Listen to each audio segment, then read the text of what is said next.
Hey guys, what is going on, and welcome back to the channel. So today's video is going to be the first episode in the series that I am dubbing the Precision Gas Gun Rifle, the Precision Gas Gun Match Rifle on a budget. So the overall core point of this is I've been asked time and time again by guys like, hey, what can I do to get into this? I don't have the coinage to be able to put down for a Night Force A tacker and for a Sons of Liberty Mark 1 or any kind of XYZ high bean count rifle out there. What can I do to get into this type of series? So what I wanted to do is actually build something out like that you guys can take to the range and being able to be successful at these styles of matches, and at the very least be able to get your feet wet in this type of shooting, as the precision gas gun game is my favorite genre of shooting, and I feel like it is the most practical for the Minuteman civilian in the event that the Second Amendment had to be used for what it is intended for, because distance is going to be your friend. Throughout this video, you will hear me refer to that little S with the slash down the middle as different things, because the YouTube algorithm overlords do not like us talking about those symbols in conjunctions with firearms and firearms accessories, and I don't want to get banned, so here we are. I know it sucks, but it is what it is. So the plan here is I'm going to go front to back on this setup and tell you exactly what it is that I have in it. Then we're going to go over to the zeroing range, and we're going to get a 10-shot group with the ammunition that I plan on using for this, as well as a match ammunition, give you guys an idea of exactly how well this thing shoots. So the ammunition we're going to be using here is going to be 55 grain PMC X-Tac, which is what I primarily want to use, because again, it is SPR on a budget, and a lot of guys aren't wanting to shell out the range that is going to be to get a whole bunch of 77 grain good quality, like NAS 3 77 grain ammunition. Then I'm also going to show you guys what it can do with the more expensive types of ammunition and shoot some 77 grain 10 round group with it as well. So to start, the core of this rifle, and it is going to be, the core part of the build is going to be an Expo Arms 16-inch mid-length upper receiver. Now, whenever I had initially went to do this video, there were two different options that I was looking at. It was one, either the Expo Arms or two, the PSA Guardsman. Both of those upper receivers, once you got the bolt carrier group and everything, we're going to be right around the same cost point. But I ended up going with the Expo Arms because I've always been leery of PSA because of their quality control, and as you will see with the lower that is in this when I talk about it later, that is something that bit me once again, so I'm kind of glad I went with the Expo route regardless. So this upper receiver was a contract overrun upper that PSA was putting out, but you can also just get these parts and either build it out yourself, or you can periodically find these completely assembled already, and you can have that shipped to you like that. The only thing that this upper did not come with was a bolt carrier group and charging handle. So I had a BCM charging handle laying around that I had thrown in it, and then I had ended up picking up a Expo Arms, the chrome lined phosphate coated bolt carrier group. So those are going to have the Springco ejector and extractor springs and all that good stuff that I like to put in these guns anyways. Now, whenever we're talking about the cost of this, just keep in mind that the muzzle device and the charging handles in the backup side specifically aren't things that I'm going to add to the cost, because those are things that you don't necessarily need. I just happen to have this laying around. I also happen to have a Reardon R2S laying around. It came with an A2 front sight. It came with an A2 flash hider, which are going to be every bit plenty good enough for you to be able to do what you need to do with this rifle. Keep that in mind. I'm not counting those three things towards the cost. The barrel itself, so I believe this is a Roscoe manufacturer. They don't say it, but I believe this is a Roscoe manufacturing 16-inch mid-length chrome lined 4150 barrel. And as you will see in the accuracy portion here that we show later on, these barrels are performing like Roscoe's has in the past. They're just lights out tack drivers. The rail itself, so Expo Arms has three different tiers of rail. They've got their lowest value one, they've got their mid tier, and then they've got their high tier, which is going to be like a drive lock or a wedge lock type design. This is going to be the middle of the road rail, and this has got a standard mil spec upper receiver from Expo Arms in it as well. And again, mid-length gas with a stainless steel mid-length gas tube. All in all, the upper cost, so if we don't count the charging handle and the muzzle device itself, the upper ended up being 279 beans from Primary Arms, shipped, built out, and then also came with a 99 bean bolt carrier group. You're looking at 378 beans essentially for the complete upper receiver. If you add another 15 to it for the charging handle, that'll get you up to what the charging handle cost as well. So you're looking at a very high value upper receiver for what you're getting out of it with Expo Arms. Now, moving into the lower. So this lower, when I ended up getting it from PSA, it was their more budget oriented lower receiver, their stealth lower receiver. It came with the Magpul grip, and it also came with a Magpul MOE stock. Now, I could go the route of not counting the cost of stock itself into the equation, but I did end up changing out the stock as well on this from the MOE because I wanted to have a more precision-oriented stock on there as well. But as far as the parts that are different in this lower receiver from what it came with, the only thing that's different is going to be the trigger and the actual butt stock itself. Nothing wrong with an MOE. If you guys want to run that, that's going to save you a little bit more, but just keep that in mind. Now, as far as the quality control of the lower goes, and this is why I've shied away from PSA in the past, and they bit me again with some QC issues. It's not necessarily with the spec of the lower itself, but more so the assembly process. So when I got this, the grip was already installed. When I went to paint it, I was going to remove the grip to be able to actually paint the lower receiver with their upper itself, so everything matched nicely. And the grip screw was cross-threaded into the receiver, and I had initially thought that they had just Loctited the hell out of it, and that is not the case. When I got it out, there was aluminum shavings all over the screw itself. There was aluminum shavings inside. I ended up taking a nylon brush, cleaning the inside of the channel itself where the grip screws into, and everything screwed back together fine. But again, it's just one of those annoying things that they could have done right. It's such an easy thing to do right, and they did it wrong in this aspect as well. But I mean, as far as function goes, the upper or the lower receiver works fine, but just keep that in mind that there's another one of those quality control issues that you're going to see with these lower options when you get out there. The staking and everything on the castle nut is really well done, actually. I was impressed with that. Other than that, it's the same buffer tube, same buffer system that's in here. It's got the PSA spring and buffer that's in here. If any issues arise with that, that's something we'll be able to see at a later date. But other than that, it's a pretty bare bones lower receiver. Now, as far as the cost goes for the lower, we're looking at $99 for the lower. We're looking at $86 for the trigger, and then the PR stock ended up being another $45 for a total of 230 beans once you get done with the overall cost of the lower itself. So with the BCM charging handle and muzzle device, you're looking at 763 beans for it. But if you remove those two items, so let's go ahead. 63, you're looking at 623 beans for a complete rifle, and for what you're getting here, you're getting a whole lot out of this system for that cost. Moving on into the Optic. So when I had initially planned on doing this, I was going to do the Vector Optics Continental 1-10, and I had debuted that Optic and done a video for it just to kind of do like initial impressions, and a lot of guys that are subs come to me and are like, hey man, you have to check out the 2-12. The 2-12 is a phenomenal optic. So we did end up getting a Continental 2-12 to be able to actually run on this setup. And as far as the controls and everything goes and the inner workings of this optic, everything on the Continental 2-12 is exactly the same as the 1-10. So the turrets work exactly the same. You can actually transfer these over to each other and they'll fit and work on, one will work on the other. The only difference is this has a parallax on the side where the 1-10 does not. Most LVOs do not have a parallax option.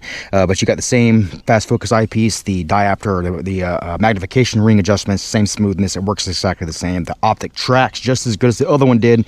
The steady lines inside of the optic itself line up perfectly with what you wanted to do. Everything works extremely well with this optic. And again, this is just an initial impressions of it. I can't recommend this to you guys yet because I don't have enough time on it. But just know my initial impressions of the Optic, just like with the 1-10, are good. As far as durability goes, that is to be determined. I will say that I do prefer these over the Vortex line of optics that are in this beam count range. You get a lot more features out of these optics, and I just feel like the glass is a bit better than what Vortex is actually putting out. Be it like the Venom and the Strike. I think the Strike Eagle is what you're going to get in the range of these. And I mean, honestly, I even like these better than the PSTs. The PST2s, I don't like the turrets on them. There's a lot of slop and movement to the turrets themselves. You're not getting a whole lot of adjustments out of it. Usually like a 5-25, for instance, I used to have one, and I only got about 10 mils of usable elevation out of that after the gun was zeroed. And that is not a whole lot of elevation. Where these guys here, I mean, I'm getting 25 mils of usable elevation out of this with the 20 MOA mount once it's all said and done. And speaking of mounts, the mount that they had ended up sending, so I also wanted to get a mount out to it because this is going to be one of the weak points that you're going to get a lot of these Chinese optics is a lot of times they're sending a 6 series aluminum mount. And one thing that I really like seeing that's coming out of the Vector Optics line is the mounting options that they have for you. And these mounts are actually a 775 T6 series aluminum, which is going to be a little bit heavier, but it's also going to be significantly more durable. It's going to be less prone to breaking, less prone to bending, and it's just going to produce overall a better mount. And the design of this mount itself is also, it's a really well thought out out design with all the support structures and everything to keep this thing from losing zero from any type of impacts that might occur. Another really cool thing about this mount is it also has an interface up here where they have separate plates that you can actually use to mount. So you can have either a Picatinny mount where you can mount either like the top mounted lasers, or you can do one where you can mount a RMR type footprint to it. Now, as from what I can tell, they don't have a T2 footprint, which would be nice. But what I can tell, they don't have a T2 footprint for these. But if you have like your Holliston RMRs or an RMR of that type, you want to mount it to it, you can do that and have a 12 o'clock or even a 45 either direction mount, because it has it at the top. Also the 45 looking right of the turret or left of the turret as well. But other than that, the mount's spaced out enough to where you're not having a whole lot of the back end of this optic hanging out. So if it takes an impact, you're not going to risk actually bending and damage the rear objective eyepiece on the optic itself. So now the real question is, how does this thing shoot? So what I ended up doing was going over to the 50-yard line, and I had plugged two groups, both with the 55 grain PMC X-Tech as well as the 77 grain HSLs, and we're going to go ahead and go through that right now. 10 rounds, 55 grain PMC X-Tech. Bottom pasty.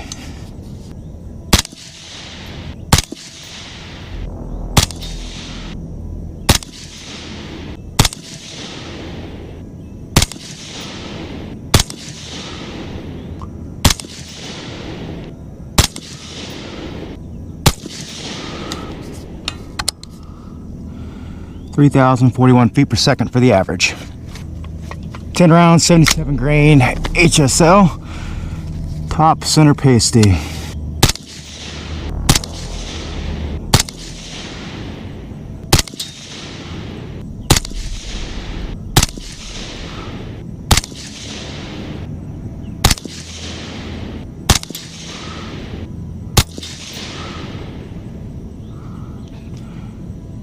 $25.37 for the average.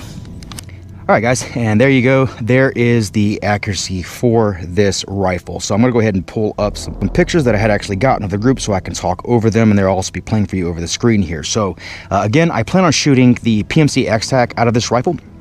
And as you can see here today, the X-Tac performed actually extremely well out of this rifle. I ended up being in the mid 3,000 feet per second range, which is what you would expect for a 16-inch gun. And then I also ended up plugging a 1.52 MOA group. These groups were shot at 50 yards, and it did extremely well. One of the better groups that I've seen out of your PMC X-Tac. Moving on over to the 77 grain HSLs, as you can see there, again, we did a really good solid group at 1.18 MOA, 0.62 inches at 50 yards. And it was the mid 2,500 foot per second range, which is again what you want to look for whenever you are trying to get into an 16-inch rifle like this. Those are a good happy medium velocities, not being so hot that's going to cause issues in heat, not being so slow that's going to cause issues getting hits at distance.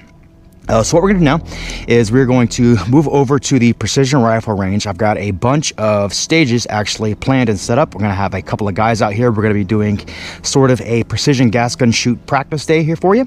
And we're going to run this gun through a whole bunch of stages so you guys can see exactly what kind of performance that I can get out of a rifle like this on stages shooting all the way out to 700 yards. So let's go ahead, without further ado, let's get into it.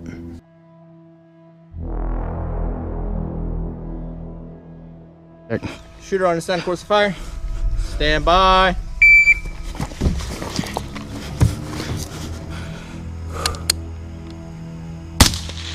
Hit. Hit. Hit. Hit.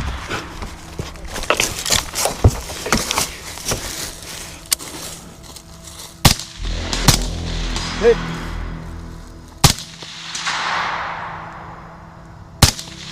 Hit.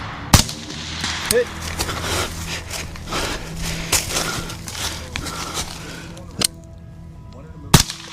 Hit. Hit.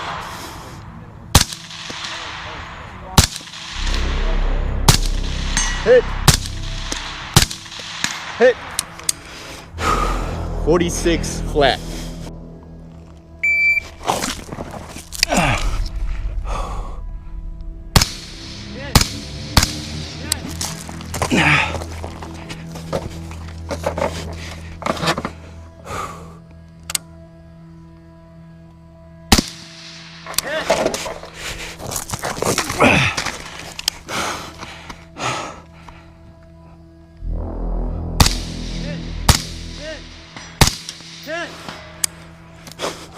Time 27:53 instead of freaking delay.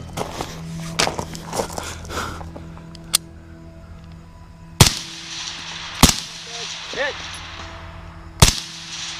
Hit.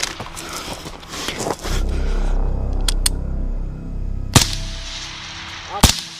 Hit. Hit.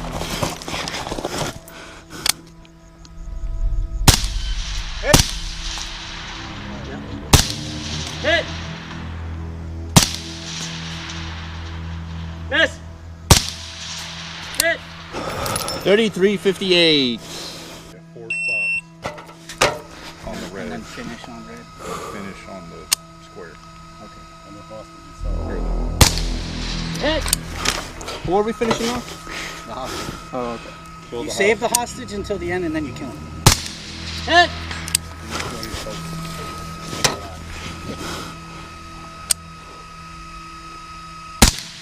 Hit.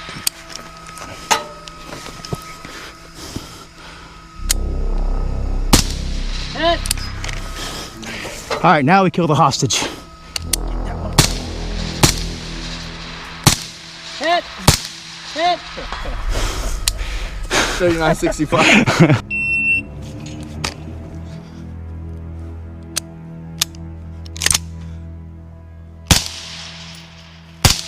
Hit. Hit.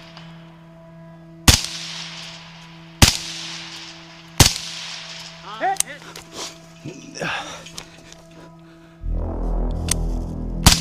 Hit. Hit. Hit.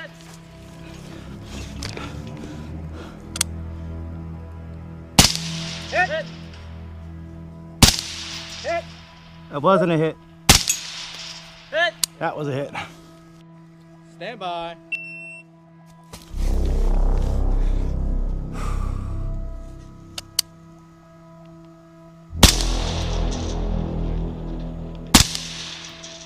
Hit.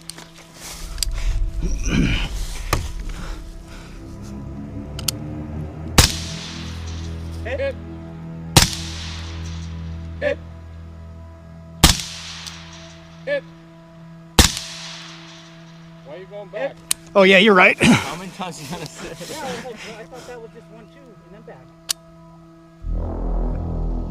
You were 2 for 2 on the side. Hit. Overachieving, guys.